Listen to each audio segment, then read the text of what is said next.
मिथुन राशि वाले बंधुओं, आप सभी का स्वागत है, अभिनंदन है मिथुन राशि भेंट यूट्यूब चैनल में। तो मिथुन राशि वालों, जरा ध्यान से सुनिए। अगले 3 से 5 दिनों में आपके हाथों एक बड़ी गलती होने जा रही है।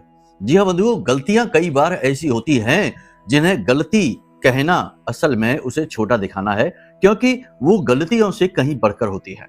पूरा जीवन फिर उस गलती की भरपाई करने में गुजर जाता है। ऐसे कई लोग हमारे पास आते हैं और कहते हैं कि गुरुजी, ना जाने कौन सी घड़ी में हमने इस इंसान के साथ रिश्ता जोड़ा, चाहे वैवाहिक रिश्ता हो, चाहे बिजनेस पार्टनरशिप हो, चाहे फ्रेंडशिप हो या कोई भी अन्य रिश्ता, कि इस इंसान ने सिवाय बर्बादी कुछ भी नहीं दिया। ठीक इसी प्रकार बिजनेस में भी होता है कि न जाने कौन सी घड़ी में इस बिजनेस की शुरुआत की थी कि आज करोड़ों रुपए के कर्जे में आ गए हैं और बस कर्जा ही जीवन बचा है और कुछ है ही नहीं। तो कहने का मतलब यह है कि कभी कभी इंसान अनजाने में ही सही कुछ ऐसी बड़ी गलतियां कर जाता है जिसकी कीमत फिर उसे जीवन भर चुकानी ही पड़ती है। कोई ऑप्शन ही नहीं होता, कोई रास्ता ही नहीं होता। तो क्या ऐसी कोई गलती करना चाह रहे हैं? नहीं। तो फिर सीधी सी बात है कि इस कार्यक्रम को अंत तक जरूर देखना। इस कार्यक्रम के माध्यम से आपको 3 बातें इस समय पर जानकारी आपको होगी इनकी। पहला कि आपके ग्रह गोचर, यानी इस समय आपके ग्रह क्या कह रहे हैं, और यही तो सबसे बड़ा विषय है। सबसे बड़ा विषय यही है कि लोगों को यही नहीं पता कि उनका समय कैसा चल रहा है। लेकिन लोग इस बात को तो जानते हैं कि समय बहुत बलवान है। समय यदि चाहे तो राजा को भिखारी और भिखारी को राजा भी बना सकता है, लेकिन समय उनका कैसा चल रहा है ये उन्हें नहीं पता। तो आज चंद्र राशि के आधार पर राशिगत विवरण आपको पता चलेगा कि इस समय आपके ग्रह क्या कह रहे हैं, क्या करना है, क्या नहीं करना है, और कौन सी वो गलती है और किस ग्रह योग से यह गलती प्रेरित होकर आपके पास आ रही है। इससे बचना ही होगा, वरना फिर जीवन भर कुंडलियां दिखाते रहिए, काम नहीं बनेंगे। जी हाँ, कई बार ऐसा होता है। दूसरा, यहां पर आपको पता चलेगा उस गलती के विषय में और उसकी संभावनाओं के विषय में। और हम आपको लिख कर देते हैं कि जैसे ही आप इस कार्यक्रम को देखेंगे, अगले 3 से 5 दिनों में आप हमारी बातों को अक्षर सह महसूस करेंगे। और जब यह घटना आपके साथ घटित होने लगेगी तो आप कहेंगे कि हाँ, गुरुजी का कार्यक्रम देखा है, उसमें उन्होंने ऐसा ही बताया है। और फिर आपको पता रहेगा कि आपको क्या करना है। ठीक उस प्रकार की वाहन चलाते समय अगर पता हो कि आगे मोड़ कब है, ब्रेकर कहां है, तो वाहन चलाने वाले की दुर्घटना होने की संभावना लगभग ना के बराबर होती है। ऐसा ही आपको होगा, यानी कि आपको पता चल जाएगा कि क्या करना चाहिए इस स्थिति में। तीसरा और सबसे महत्वपूर्ण कि परिस्थिति कहीं ना कहीं तो निगेटिव है, किसी न किसी प्रकार की नकारात्मकता ग्रह गोचर से भी आ रही है, और आपके आसपास के कुछ लोग भी ऐसे हैं जो कि आपका शुभ देखकर चिंतित होने लगते हैं, यानी जलने वाले लोग, अपनों के बीच ही छिपे हुए शत्रु। तो ये भी आपके जीवन में नकारात्मकता किस प्रकार से भेज रहे हैं और उससे आप कैसे बचेंगे, वो उपाय, वो क्रियाएं कौन सी रहेंगी। लेकिन इन सब से बढ़कर आज हम आपको 2 बड़े चमत्कारी उपाय देने वाले हैं। एक उपाय श्री यंत्र से जुड़ा हुआ है, इसे यंत्रों का राजा कहते हैं।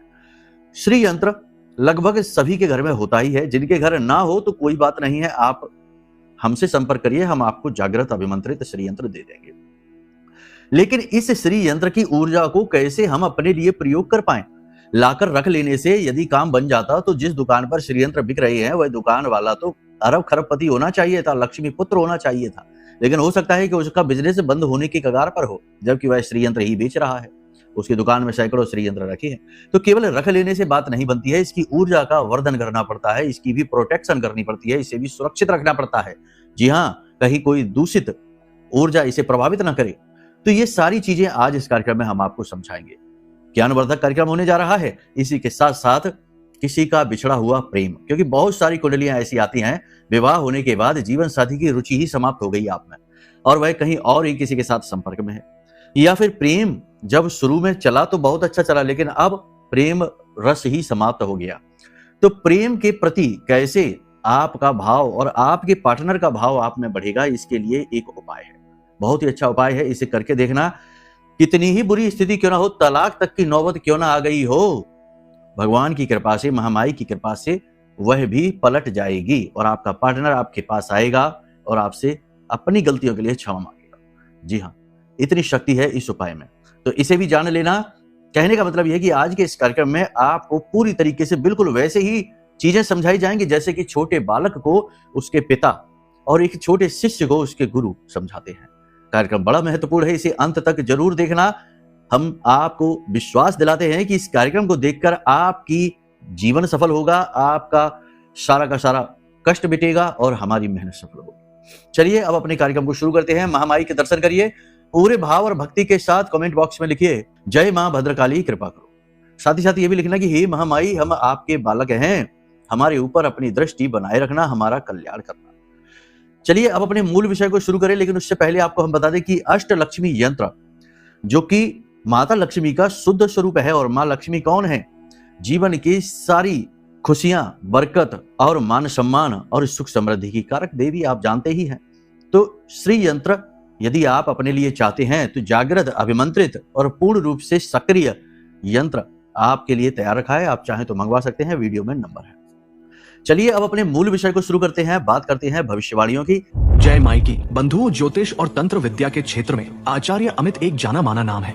पूज्य गुरुदेव के साधनाओं और ज्योतिष विद्या के अनुभव बेहद दिव्य है। जी हाँ, पूज्य गुरुदेव ने जिसकी भी कुंडली का विश्लेषण किया और कुंडली के अनुसार उसे सटीक उपाय व महामाई माँ बगलामुखी की विशेष कृपा दी, उसके जीवन में सकारात्मक बदलाव तो आ ही है। फिर चाहे समस्या कितनी ही कठिन क्यों ना हो, समाधान तो अवश्य हुआ है। अब ऐसे में यदि आप भी अपने जीवन की किसी बड़ी समस्या से जूझ रहे हैं, जैसे कि कर्जा बढ़ता ही जा रहा है, काम धंधा और व्यापार सब रुक चुका है, रिश्ते नातों में तनाव हद से ज्यादा बढ़ गया है, पूरा जीवन ही नकारात्मकताओं से भर गया है, तो ऐसे में यही सही समय है जब आप श्रेष्ठ गुरु से मार्गदर्शन प्राप्त करें और जीवन के अंधकार को समाप्त कर दिव्य प्रकाश की ओर कदम बढ़ाएं। वीडियो में दिए गए नंबरों पर तुरंत संपर्क करिए और अपनी कुंडली का विश्लेषण व समाधान पूज्य गुरुदेव के द्वारा करवा लीजिए। देर ना करें, आपके देवी देवताओं के आशीर्वाद से ये मौका खुद चलकर आपके पास आया है, इसे गंवाना नहीं है।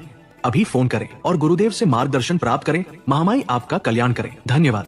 इस समय और काल पर यदि बात करें चंद्रमा की, तो चंद्रमा का गोचर, चंद्रमा मनसो जाता है, चंद्रमा की बात करनी ही पड़ेगी। चंद्रमा का गोचर इस समय गुरु के साथ हो रहा है, शुक्र के साथ हो रहा है। बहुत ही अच्छा योग है, गजकेसरी योग है। लेकिन एक चीज यहां पर देखो, हम अच्छे योगों की भी बात कर रहे हैं। दूसरा बुध आदित्य योग बना हुआ है, द्वितीय राशि में बना है, अच्छा है। मेष यानी कि मंगल अपनी ही राशि में गोचर कर रहे हैं। ये सारी स्थितियां अच्छी हैं, लेकिन एक चीज है जो डराने वाली है। जी हाँ, इससे आपको बहुत सावधान रहना है। इसका नाम सुनकर ही आप डर जाएंगे, इससे आपको बचना होगा और इसके दुष्प्रभाव भी होंगे, कुछ आपको दिखाई देंगे। हाँ, क्या है वो चीज, ध्यान से सुनो। सबसे पहला यह है कि इस समय पर ग्रहों की जो स्थितियां हैं, तो गोचरगत काल सर्प दोष बन रहा है। राहु केतु के बीच समस्त ग्रह आ चुके हैं और यह स्थिति है जब आप कुछ बड़ी घटनाओं के साक्षी बनेंगे। किसी प्रकार की दुर्घटना हो सकती है, बड़ा रोग आ सकता है, कोई धोखा हो सकता है, भयंकर छल कपट और तंत्र मंत्र की ऊर्जा आपको घेर सकती है। जी हाँ, तो सावधान रहने की आवश्यकता है। जरूरी सावधानियां रखें, अपना सुरक्षा कवच तैयार रखें। मां बगलामुखी का जो महारक्षा कवच है उसे मंगवा लें। हमने आपको कई कार्यक्रमों में दिखाया, फिर से दिखाते हैं। यह महारक्षा कवच, इसे जरूर से जरूर मंगवा लें। यह महारक्षा कवच आपके जीवन से हर प्रकार की नेगेटिविटी को मिटाने का सामर्थ्य रखता है, हर प्रकार के तंत्र मंत्र को काट डालता है और आपके जीवन में सुख समृद्धि की गारंटी लेकर आता है। आप इसे मंगवा लीजिए, ये समय इसके लिए बिल्कुल सही है। अब इस समय आपका मनोभाव क्या रहेगा? आप थोड़े से इमोशनल महसूस करेंगे अपने आप को, अपनी फाइनेंशियल स्थिति को मजबूत करने के लिए थोड़े से चिंतित महसूस करेंगे। साथ ही साथ किसी रिश्ते या नाते में आपको निराशा महसूस हो रही है, जिसकी वजह से थोड़े दुखी भी महसूस करेंगे। लेकिन ग्रह स्थितियां अच्छी होने की वजह से आप अपने आप को बड़ी जल्दी संभाल लेंगे, बहुत जल्दी पॉजिटिव हो जाएंगे, कह सकते हैं कि अपने गुरु खुद बनेंगे। भावनात्मक तौर पर आप इस समय कमजोर महसूस कर सकते हैं, नाजुक महसूस कर सकते हैं। लोगों की छोटी छोटी बातों को दिल से लगाएंगे और फिर लंबे समय तक सोचते रहेंगे कि ऐसा क्यों कह दिया। पुरानी घटनाओं को याद करके भी थोड़े बहुत दुखी हो सकते हैं, मन में किसी बात का अफसोस भी हो सकता है, नेगेटिव विचार आपको घेर सकते हैं। इस समय आपको आवश्यकता है कि आपका आत्मविश्वास ऊंचा रहे, आप अपने आप को अच्छी तरीके से गाइड कर सकें, इसलिए नियंत्रित व्यवहार अत्यंत आवश्यक है। सबसे पहली चीज आपको यह है कि इस समय और काल पर आपको जो भी आपके इष्ट हैं उनके मंदिर प्रतिदिन जाना चाहिए और प्रतिदिन पूजा पाठ अनुष्ठान अवश्य करने चाहिए। जैसे कि हनुमान जी के मंदिर अगर जाते हैं तो फिर हनुमान चालीसा का एक अनुष्ठान ले लो कि प्रतिदिन 7 हनुमान चालीसा का पाठ करेंगे, इससे आपको आत्मबल प्राप्त होगा। शिव जी के मंदिर जाते हो तो 11 माला पंचाक्षरी मंत्र का संकल्प ले लो अगले 5 से 7 दिनों के लिए। ये आपके लिए आत्मबल कारक होगा और इसकी आपको इस समय बहुत अधिक आवश्यकता है। जीवन में कहीं ना कहीं पिछड़ जाने, कहीं ना कहीं लोगों से किसी न किसी मामले में पीछे रह जाने का भाव आपके मन में रहेगा। मन आपका थोड़ा सा बोझिल होगा, थोड़े से आप दुखी महसूस करेंगे और लगातार हो रहे जीवन के संघर्ष से, स्ट्रगल से आप थोड़े से थके हुए महसूस करेंगे। कहीं ना कहीं आप अपना संयम भी खोएंगे और गलत कार्यों में भी आपकी रुचि हो सकती है, जैसे शराब, मांसाहार, उल्टी सीधी चीजों में आप जा सकते हैं। कहने का मतलब यह है कि आप इस समय थोड़े से ऐसी स्थिति में रहेंगे जिसे अवसादवादी कहते हैं, यानी कि आप थोड़े से निराश भी रहेंगे। कुछ बातें हैं जो आपको दुखी करती रहेंगी, कोई रिश्ता जो टूट गया, कोई ऐसा काम जो बिगड़ गया, नहीं बिगड़ना चाहिए था, कोई ऐसी बात जो आपके दिल को बहुत चुभ रही थी, वह आपको बहुत कष्ट पहुंचा रही है, इस समय और पहुंचाएगी। क्योंकि चंद्रमा का गोचर हो ही गया शुक्र के साथ, तो यहाँ पर चंद्रमा कमजोर पड़ जाता है और बहुत ज्यादा इमोशनल कर देता है। साथ ही साथ मन में आपकी काम भावना भी बढ़ेगी। तो इस समय आप अपने पार्टनर के प्रति ज्यादा अट्रैक्टेड महसूस करेंगे, अपोजिट जेंडर के प्रति आप ज्यादा अट्रैक्टेड महसूस करेंगे। इसकी वजह से आप हो सकता है ओवर पॉजेसिव हो जाएं, तो आपके रिश्ते ही आपको दुख देने लग जाए, यानी जरूरत से ज्यादा किसी से जुड़ाव महसूस करने की वजह से ही आप दुखी हो जाएंगे।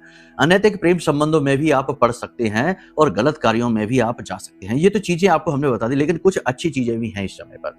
अच्छी चीजों में यह है कि पैसे का फ्लो आपका बनेगा, धन आपके जीवन में जरूर आएगा, क्योंकि गजकेसरी योग, नारायण लक्ष्मी योग, बुधादित्य योग, मतलब कि योग तो इतने अच्छे अच्छे हैं कि कोई जिसकी सीमा नहीं। लेकिन समस्या यह है कि पाप ग्रहों की दृष्टि भी पड़ रही है, इससे योग दूषित हो रही है। तो इस समय पर आपके जीवन में धन का आगमन तो होगा, जरा भी आपने अगर प्रयास कर रखा होगा तो वह प्रयास फलित होगा और पैसा खिंचकर आएगा। दूसरा कि आप उन्नति के लिए जो भी कदम उठाएंगे उसमें कामयाब होंगे। चाहे आप कोई नया बिजनेस शुरू करें, चाहे साइड इनकम शुरू करना चाहें, चाहे नौकरी बदलकर किसी अन्य नौकरी में जाना चाहें, या फिर बेरोजगार हैं और रोजगार की तलाश में हैं, तो रोजगार आपको मिलेगा। विदेश जाना चाहते हैं आय आमदनी के लिए या फिर सोर्स ऑफ इनकम के लिए, तो उसमें भी आप कामयाब हो जाएंगे। कहने का मतलब यह है कि करियर के लिहाज से ये समय और काल बहुत अच्छा है। भावनाओं के लिहाज से ये समय और काल थोड़ा सा डिस्टर्बिंग है, परेशान करने वाला है, और नेगेटिव एनर्जी के लिहाज से ये समय बहुत कमजोर है। मतलब कि इस समय नकारात्मकता घेरेगी, जल्दी से नजर लग जाएगी, जल्दी से लोगों के द्वारा किया गया तंत्र मंत्र आपके ऊपर हावी हो जाएगा। अचानक से यूं ही बिना किसी बात के आपका मन दुखी हो जाएगा, गुस्से में भर जाएगा, परेशान आप हो जाएंगे। कहने का मतलब यह है कि इस समय आपको अपने आप को संभालना होगा, पॉजिटिव रखना होगा, सकारात्मक विचारों से अपने आप को बल देना होगा। श्रीमद् भागवतम के कुछ श्लोक आप सुने, पढ़ें और उनका उच्चारण करें, ये आपके लिए बहुत अच्छा होगा। इस समय अति भावुक होने की वजह से, छोटी छोटी बातें आपको चुभने की वजह से आप लोगों से गलत व्यवहार भी कर सकते हैं। मतलब कि वाणी आपकी कठोर हो सकती है, लहजा आपका थोड़ा सा सख्त हो सकता है, जिसकी वजह से कुछ लोग आपसे दूर हो जाएंगे, दुखी हो जाएंगे। पुरानी नकारात्मक बातें आपके ऊपर हावी हो सकती हैं। साथ ही साथ किसी प्रकार की कोई ऐसी घटना जिसमें कि कोई आपका सीधे अपमान कर जाएगा, ऐसी घटना भी आपको बड़ी चुभ सकती है। आपको कुल मिलाकर अपने आप को संभालना है। दूसरा यहाँ पर कि अपने काम के प्रति लापरवाही नहीं रखनी है। वैसे तो आप अपने दायित्व, अपनी जिम्मेदारियों को अच्छी तरीके से निभाएंगे, लेकिन फिर भी किसी भी प्रकार की लापरवाही या अनदेखी या अपने आप में ही गुम हो जाने की स्थिति आपके करियर के लिहाज से अच्छी नहीं है। उच्च अधिकारी आपको नई नई जिम्मेदारियां देंगे और आपको परखने की कोशिश करेंगे और आप उसमें अच्छे उतरेंगे भी। आपके अंदर कुछ चीजें बहुत अच्छी होंगी। पहला ये कि आप बड़ी तेजी से चीजों को समझेंगे, लोगों के मनोभाव को अच्छी तरीके से जान जाएंगे। लोग आपके सामने आएंगे और आप उन्हें देखकर ही अंदाजा लगा लेंगे कि यह व्यक्ति क्या सोचकर आया है, क्या कहने वाला है। यानी अनुमान आपका अच्छा हो जाएगा, छठी इंद्रिय आपकी तेजी से काम करेगी। इसी के साथ साथ आपके चेहरे पर तेज बढ़ जाएगा, ऊर्जा आपकी बढ़ेगी और आकर्षण शक्ति भी आपकी बढ़ेगी। कई बार ऐसा होगा कि आप कोई बात बोलेंगे और वो बात सत्य होती दिखाई देगी, जिसे जानकर आप भी आश्चर्य में पड़ेंगे कि ये क्या हो गया। अब यहाँ पर कुछ चीजें हैं जिनसे आपको सावधान रहना है। अपने कार्यों को बनाने के लिए अपने मार्ग को निगेटिव ना करें, यानी शॉर्टकट लेने की कोशिश ना करें और गलत तरीके से अपने काम बनाने की कोशिश ना करें, वरना इसका फल प्रतिफल बहुत ही गलत होगा आपके लिए। दूसरा, अपने कार्य क्षेत्र पर, कार्यस्थल पर किसी की जरूरत से ज्यादा मदद करने की कोशिश ना करें, वरना आप ही फंसेंगे। पहले भी आपके साथ ऐसा हो चुका है। तीसरा, प्रेमी जीवन हो चाहे दाम्पत्य जीवन हो, अपने पार्टनर के प्रति जरूरत से ज्यादा इमोशनल होना आपके लिए ठीक नहीं है, रिश्ते के लिए ठीक नहीं है। जीवन साथी की सेहत में सुधार होता दिखाई देगा, जो आपको अच्छा महसूस कराएगा। जल्दबाजी में लिए गए निर्णय निश्चित तौर पर घाटे का सौदा होंगे, तो थोड़ा सोच समझ कर चलिए। बिजनेस व्यवसाय की बात करें तो इस समय बिजनेस कोई भी हो ठीक ठाक ही चलेगा। बस उम्मीदों के अनुसार भले ना चले लेकिन फिर भी संतोषजनक रहेगा। आपको फूक फूक कर कदम रखना है। नई डील, नई पार्टनरशिप करने से पहले थोड़ा सा संयम बनाकर चलना है। बाकी सारी स्थिति अच्छी रहने वाली है, कोई नेगेटिविटी नहीं है। बस इस समय आपको, जो लोग पूजा पाठ अधिक करते हैं, तंत्र मंत्र करते हैं, या किसी के रिश्ते में कोई ऐसा है जो तांत्रिक वांत्रिक है, तो ऐसे लोगों से थोड़ा दूरी बनाकर रखनी है, इन्हें इग्नोर करना है। कुछ लोग जो बहुत नेगेटिव रहते हैं, नकारात्मक विचारधारा वाले लोग हैं, ऐसे लोगों से भी आपको दूर रहना है। तीसरा कि अपने आप को भी नकारात्मक विचारों से दूर रखना है। मन में उल्टे सीधे नेगेटिव विचार उठे तो उन्हें दबा देना है। इन चीजों का आपको ख्याल रखना है। गलती आप कौन सी करने वाले हैं? गलती यहाँ पर आप 3 तरीके से करने वाले हैं। पहली गलती आप ये करने वाले हैं कि आप जब इमोशनल होकर कोई निर्णय लेंगे तो वही निर्णय आपके लिए गलत साबित होगा। मतलब कि किसी से प्रभावित होकर, मतलब कि किसी की बातों में आकर, और बड़ी जल्दी ही किसी से जुड़कर, इमोशनली जुड़कर, और कोई बड़ा निर्णय ले डाला। जैसे कि वैवाहिक संबंध का निर्णय है, जैसे बिजनेस पार्टनरशिप का निर्णय है, जैसे प्रॉपर्टी खरीदने का निर्णय है। कुछ भी, कोई भी निर्णय इमोशनल होकर नहीं लेना है, प्रैक्टिकल होकर लेना है। दूसरा कि आपके ऊपर झूठे लांछन आरोप लग सकते हैं और आपकी ही गलती से वो लगेंगे। मतलब कि आप जरूरत से ज्यादा किसी की मदद करने की कोशिश करेंगे और बाद में वही व्यक्ति आपके ऊपर आरोप लगाएगा। कहने का मतलब ये है कि किसी के प्रति जरूरत से ज्यादा झुकाव आपके लिए ठीक नहीं है, और समझदारी से तर्कशील होकर चलें, झूठे आरोप और लांछनों से बचें। इसी के साथ साथ अपनी वाणी पर भी आप नियंत्रण रखें, क्योंकि आपकी वाणी आपके लिए खतरनाक होगी, बनते हुए कार्यों को बिगाड़ देगी। गलत तरीके से बोली गई चीजें आपके लिए गलत परिणाम ही लेकर आएंगी। गलती की इस समय कोई क्षमा नहीं होगी, साथ ही साथ किए गए कार्यों का रिजल्ट आपको जरूर मिलेगा। कुछ पुरानी बातें जरूर उखड़ सकती हैं जो कार्य क्षेत्र में डिस्टर्बेंस लेकर आएंगी। बिजनेस में यदि आप उन्नति चाहते हैं तो सबसे अच्छा मंत्र यह है कि अपने काम से काम रखो और काम की क्वालिटी को सुधारो। और कोई भी निर्णय जो निवेश से जुड़ा हुआ है, व्यापारिक परिवर्तन से जुड़ा हुआ है, उसके बारे में 2 दिन 4 दिन अच्छी तरीके से विचार करो और हर पहलू को देखो। काम बनेगा तब कैसा, और काम नहीं बनेगा तब कैसा, कितना आप सह सकते हैं, इतने का भी विचार करना है। सारी बातें यहां तक आपने समझ ली हैं। अब बात करते हैं उपाय की। देखो बंधुओं, इस समय और काल पर आपके लिए सबसे अच्छा उपाय है कि आप अपने साथ एक काले रंग का कपड़ा लें, उसमें एक हल्दी की गांठ, एक भीमसेनी कपूर का टुकड़ा, 4 काली मिर्च के दाने, 1 लौंग का जूड़ा, पोटली बनाकर इसे अपने पास रखिए। ये आपके लिए बहुत ज्यादा जरूरी है। और इस पोटली को शाम के समय आप चाहें तो अपने पूजा घर में रख सकते हैं। 5 से 7 दिन इसे अपनी जेब में रखकर ही घर से बाहर निकलिए, और अंतिम दिन जब आपको लगे कि हाँ अब कोई नेगेटिविटी नहीं है, तो इस पोटली को जल विसर्जित कर देना।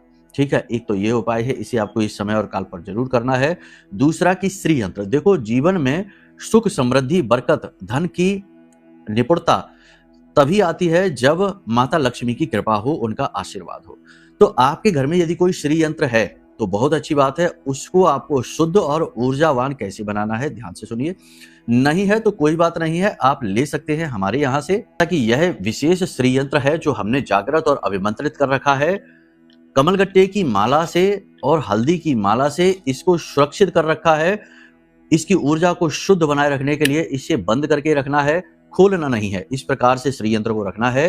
अब आपको क्या करना है कि इस श्री यंत्र को अगले 3 से 5 दिनों तक प्रतिदिन किस प्रकार से इसकी ऊर्जा वर्धन करनी है, तो स्नान आदि करने के बाद गाय का घी लेना है, उसमें थोड़ी सी हल्दी या फिर केसर मिला लेना है, थोड़ा सा इत्र मिला लेना, थोड़ा सा सफेद चंदन, और उसके बाद इस सामग्री को इस श्री यंत्र के ऊपर अच्छी तरीके से लेपन कर देना है। ठीक है, यानी कि मल देना है। आपने ऐसे श्री यंत्र उठाना है और इसके ऊपर अच्छी तरीके से मल देना है। लेपन करने के बाद वहीं पर इसे विराजमान करिए जहां इनका स्थान है, और वहीं बैठकर आपको माता लक्ष्मी का जो भी मंत्र आता है उस मंत्र का उच्चारण करना है। कुछ नहीं तो ओम महालक्ष्मी नमः, इस मंत्र का ही उच्चारण कर लीजिए 108 बार, यानी 1 माला का उच्चारण करना है। और उसके बाद इस यंत्र के ऊपर जो सामग्री आपने लगाई है उसे लगी छोड़ देना है। अब शाम के समय आपको क्या करना है कि इस यंत्र को अच्छी तरीके से धो लेना है, और इसकी जो सामग्री है और जल है, स्वच्छ जल से धोना है। उस जल को किसी पात्र में ले लेना है, अन्य पात्र में ले लेना है, और इस श्री यंत्र को फिर से उसी में रख देना है। याद रखना कि घर में जो श्री यंत्र रखी है हमने, उसे ढक कर ही रखना चाहिए, खुला नहीं। और उस श्री यंत्र के ऊपर आसपास इस प्रकार से कमलगट्टे की माला रखनी चाहिए। कमलगट्टे की माला माता लक्ष्मी का ही स्वरूप मानी जाती है, तो इस प्रकार से रखनी चाहिए। और हल्दी की माला से भी इसे सुरक्षित, क्योंकि हल्दी की माला भी माता लक्ष्मी को अति प्रिय है। तो इस तरह से इसे रखकर और अपने पूजा घर में स्थापित कर दीजिए। अब इसकी ऊर्जा भी संवर्धित हो चुकी है और यह नेगेटिविटी से भी सुरक्षित है। अब यह अपना काम करेगा। अब आपने जो जल निकाला है, उस जल के साथ आपको क्या करना है, उस जल को लेकर अपने संस्थान में, जो आपका बिजनेस है, नौकरी है, व्यवसाय है, जो भी कुछ है, वहां पर चारों तरफ, हर तरफ छिड़कना है। अपने घर के दरवाजे पर, दहलीज पर, अपने घर के अंदर हर कोने में और अपने घर की छत पर, यानी चारों तरफ छिड़कना है। और थोड़ा सा जल अपने स्नान किए जाने वाले जल में मिला लेना है। अत्यंत पवित्र वातावरण आप स्वयं महसूस करेंगे पहले दिन से ही। इस क्रिया को आपको अगले 3 से 5 दिन लगातार करना है और उसके बाद जो रिजल्ट मिलेंगे वो बहुत ही चमत्कारी होंगे। आप खुद ही आश्चर्य में पड़ जाएंगे कि वाह, क्या उपाय बताया है। आप इसे करके तो देखिए। अगर श्रीयंत्र आपके पास है तो एक बात ये भी अश्योर करिए कि वो जागृत है कि नहीं, अभिमंत्रित है कि नहीं, एक्टिवेट हुआ है कि नहीं। अगर वो एक्टिवेटेड नहीं है तो ये उपाय भी काम नहीं करेगा, क्योंकि सीधी सी बात है कि मशीन है लेकिन वो शुरू ही नहीं हुई है, बंद रखी है, तो कैसे काम करेगा। तो उसको ये जान लीजिए। और यदि आप जागृत, अभिमंत्रित और सिद्ध श्रीयंत्र मंगाना चाहते हैं तो नंबर वीडियो में है, धाम के नंबर है, फोन कर लेना। आपकी सेवा में सदा समर्पित हैं। ठीक है। अब जो प्रेमी जीवन वाला उपाय था उसे हम कल के कार्यक्रम में बताएंगे। ये कार्यक्रम लंबा हो गया है तो कल के कार्यक्रम को अवश्य देखना।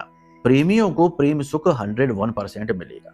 बाकी अपनी कुंडली भी दिखा लो, उसमें भी अगर कोई दोष है, कोई बाधा है तो उसे भी जानना आवश्यक है, वरना कष्ट बने ही रहेंगे। आप यकीन मानिए कि बहुत सी कुंडलियां आती हैं जिनमें लोग कहते हैं 3-3 शादियां कर ली हैं और तीसरी भी शादी टूटने वाली है। ऐसा क्या है, और दोष कुंडली में निकल पड़ता है। तो कहने का मतलब यह है कि कुंडली नहीं कराएंगे तब तक पूर्ण सुख नहीं मिलेगा। ठीक है। चलिए, तो आज की कार्यक्रम में अब हम यहीं विदा लेते हैं, अपनी वाणी को विराम देते हैं। प्रेम से बोलिए जय माई की, जय मां बगलामुखी।